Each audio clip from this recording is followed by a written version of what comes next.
it's Zoe. So today I thought it'd be a good idea to do the 25 bookish facts about me tag type thing. Clearly I wasn't tagged because I'm new to this and I just started like last week, but whatever. I thought it'd be a good idea for us to kind of get to know each other better, so in the comments down below, leave some bookish facts about you so we can see if we have anything in common or find just weird quirky things that other people do. But first, I forgot to put my contacts in, so I'm gonna need some glasses or I'm gonna get a migraine. One sec. Better. Okay, here we go. So my favorite genre is fantasy. I absolutely love everything about it. I love escaping into a different world to forget about everything that's going on, and it's a good way to travel when you're on a budget because you really don't need to leave your own couch. My least favorite genre is horror. I am a little scaredy cat bitch. I'm just gonna be honest here. I am terrified by everything. Absolutely everything. People always ask me if it's really the same thing when you're reading a horror story as when you're watching a horror movie. My answer always is, it's worse reading the book because my imagination takes it off in the worst places and I can't sleep for a week. It's happened before where I was reading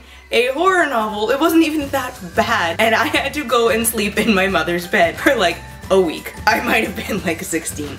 But we're not gonna talk about that anymore. Even though my favorite genre is fantasy, the genre I own the most of is contemporary. That side. I find that when I'm reading too many fantasy stories in one go, it's overwhelming and my brain can't handle it, so I need something light and fluffy to just get me out of that funk, and then I can jump right back into fantasy. And contemporary reads are a lot quicker for me. I just fly right through them, so I can buy a bunch and read more of those in one sitting than I can with a fantasy book, which sucks because I love fantasy so much. We'll work on that. My ultimate, absolute, all-time favorite fantasy story is, if any of you watching this know me, you know exactly what's coming next. It's Harry Potter!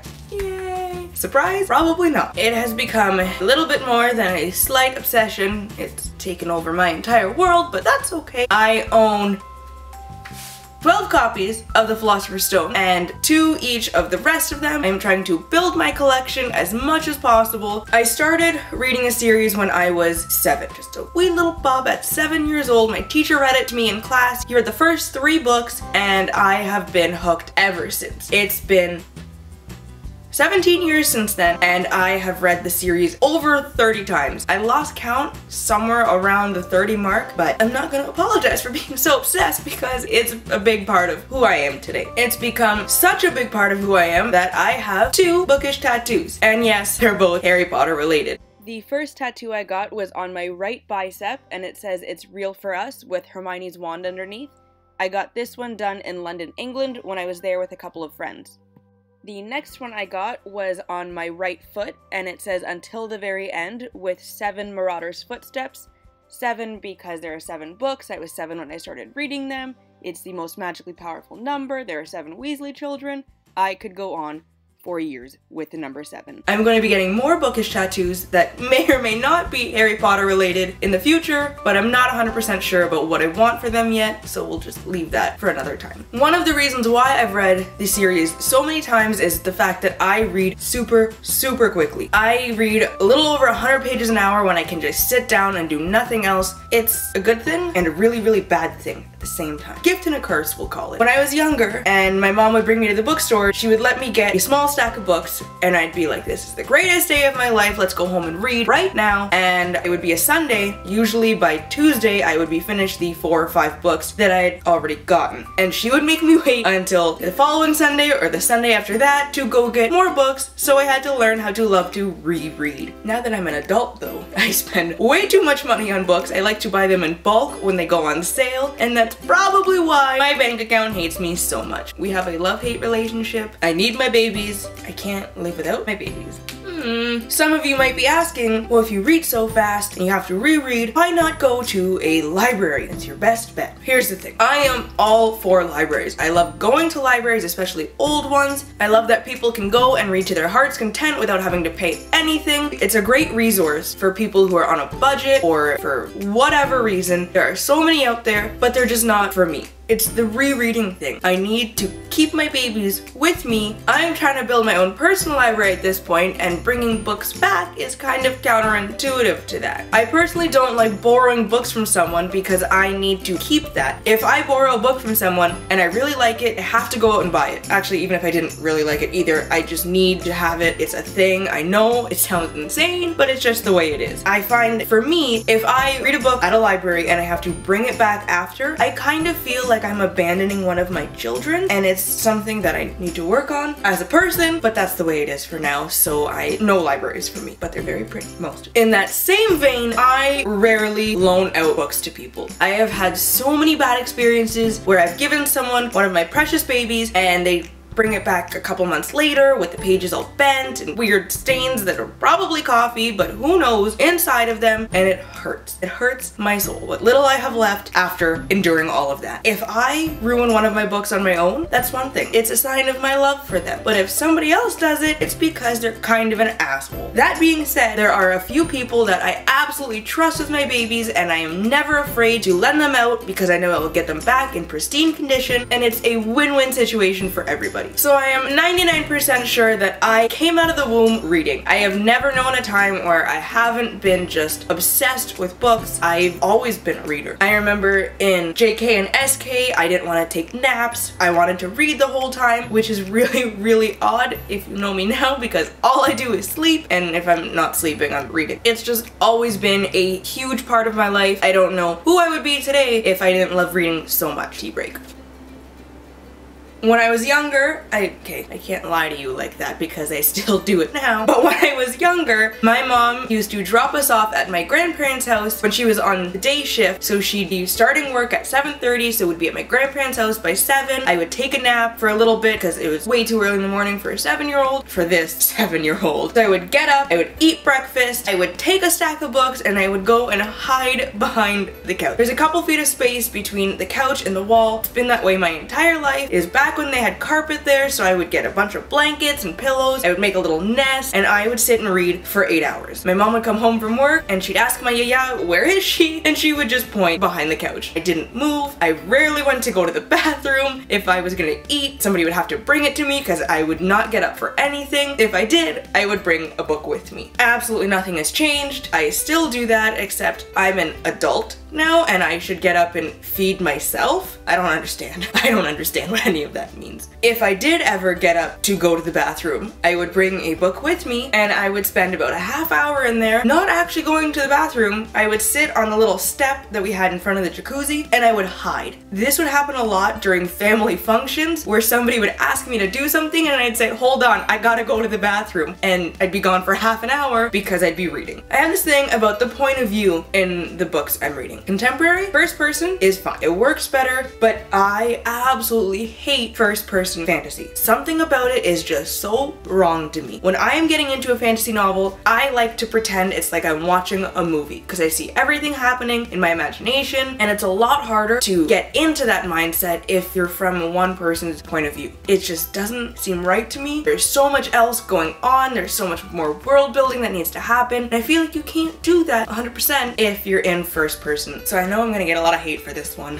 I have never read a John Green novel. I do not own any John Green novels. The only one I have that could count is Let It Snow, but that is an anthology with Maureen Johnson and Lauren Miracle. So I still technically don't own a single John Green novel, and people have been trying to convince me to read some of them. I don't know if I ever will. A lot of people tell me to read The Fault in Our Stars, and I cry at everything. I mean, literally everything. Those Coke commercials with the whole share happiness thing where the older brother is bullying the little brother, but at the end they make up and they're still fighting, but it's happy and everybody loves each other. I bawl like a baby. I don't know why. I never used to be like this, but I cry at everything. If I read The Fault in Our Stars, I don't think I would survive after that because I would die of dehydration from crying so much. Is that possible? I don't know, but I would make it happen. So I don't know if I will ever read a John Green novel. Fast forward to 5 years from now when I'm in love with everything that he's done. My favorite kind of book is hardcover. I love the really tall ones like this. They're just so beautiful. Staff pick. I love them. There's so much more to them that you can love. I don't know where I'm going with this. You're perfect. You're beautiful.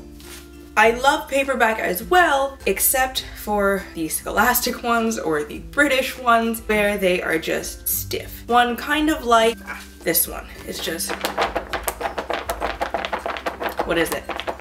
I don't know. I've been ruined by my one friend, Haley, talking to you. You've ruined me. I never used to have a problem with the stiff paperbacks. Now I need a floppy one. I need it. It sounds so beautiful. Wanderlust, where are you? Like this. Look at that. Floppy goodness. I love it. The main reason for that absolute hatred of these stiff paperbacks is because I read a lot at work. I work in a factory, so I don't have time to sit there and hold the book open. I put a paperweight on it, usually my phone, sometimes just anything that's lying around, and it will hold it open nicely, and I can come back in between jobs and find out exactly where I am, and everything's fine. With these stiff paperbacks, they don't want to be held open by a paperweight or anything, so they just kind of close up, and then you're spending all of the time that you have that you could be reading trying to open up the book again, and it's just a rough experience. And it's awful because I get most of my reading done at work. I'm there for a third of my day almost every day, and it's just perfect reading time. You just open a book and nobody bothers you. Not true. Everybody still bothers me when I'm reading. We're working on it. That being said, my absolute least favorite type of book, it can just go die. I don't know why they still make these. I'm sorry, Mom, I know these are your favorite. The mass market paperback. They're just so small. Oh, that one's broken. Wow, I've read that one a couple times. Ugh. Like, the font is just so tiny. It's just, you can't hold it nice. I mean, it fits in my hands because I have small hands, but I like the big books. I like big books, and I cannot lie. I don't know, I don't like them.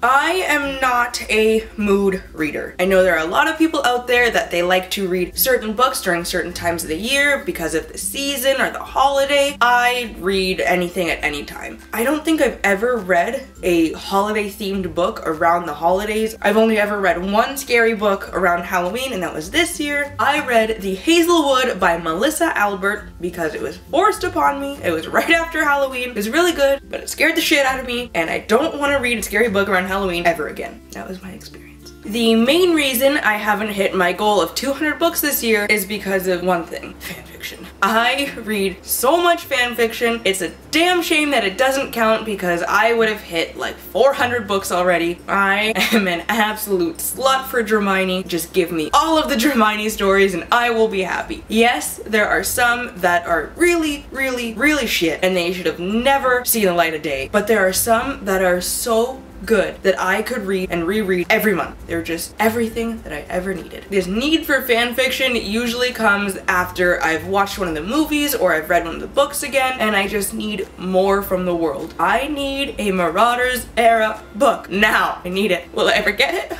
I don't know, but I'm hoping. I have never DNF'd a book. For those of you who don't know, DNF means do not finish. I have this thing where I need to get all the way through it. I've committed already. I need to know how it ends. I need to know if it gets any better, but it's just, I've never stopped reading a book with the intention of never going back to it. I've put a book down because I couldn't get into it at the time, but I've always come back and finished it, usually a week later when things have calmed down in my life a little bit, but I've never just given up entirely on a book. There are some that I should have, like this one, The Kingdom of Little Wounds by Suzanne Cockle? I don't know. I call it The Kingdom of Little Shits because I hated it. It took me, I think, like 2 weeks to read this. It's 541 pages. This should have taken me under 6 hours to read. It took me 2 weeks. I was bored to tears. I fell asleep every time I started reading because I was just so bored. There was so much weird shit that happened. Like a guy cut open his penis and put gems in his penis. Who does that? Why would you do that?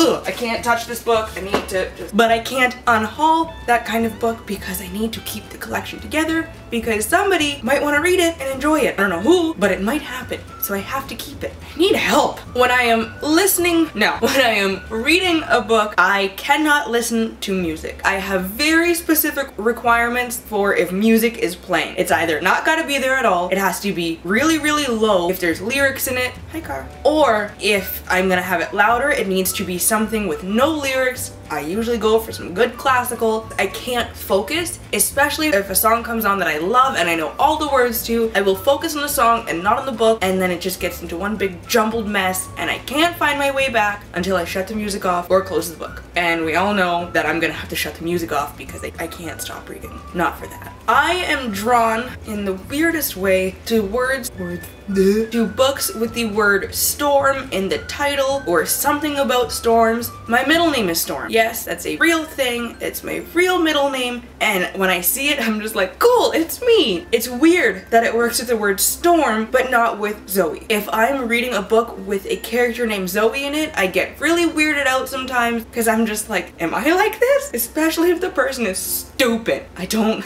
like stupidity. It's just, it works with Storm, doesn't work with Zoe. I don't know why, but it's always been like that. I am very, very particular about where I buy my books. I have to buy all of my books at Chapters Indigo, Canada's biggest bookstore. Recently, I've kind of gotten out of that, or I'm trying to get out of that. I get so many points from there. It's just been a huge part of my life. It's one of my favorite places in the whole world. If I go to another store, if I order books online from another retailer, I kind of feel like I'm cheating on Chapters. I don't know why. I know I can get books cheaper from somewhere else. I just love this store. It feels like home when I walk into it, and it's just, if I'm stressed or having a bad day, if I go into Chapters, I'm just a happy person again, usually. A lot of people ask me how I keep track of all of my books because I have so many. The answer is not Goodreads. I like Goodreads, but I have an app that works in tandem with Goodreads. It's much easier and I find it's much more user-friendly, and that app is called Book Catalog. So this is the starting screen on Book Catalog. It has a bunch of different good options. You can sync it right to Goodreads. It shows all of your books. It shows the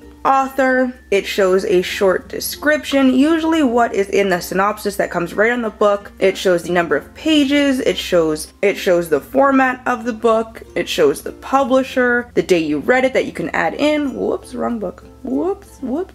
I just really love this little gem. So that was 25 bookish facts about me. Let me know in the comments if you have anything in common, if you think I'm crazy, which is probably your first reaction with a lot of these, but that's okay because I've acknowledged it and that is the first step to recovery, which will probably never happen. Thank you guys so much for watching. If you liked, please subscribe down below and give it a big thumbs up. You can follow me on Instagram, Twitter, and Goodreads, all at You're a Book Nerd Zoe, and I'll see you next time. Bye!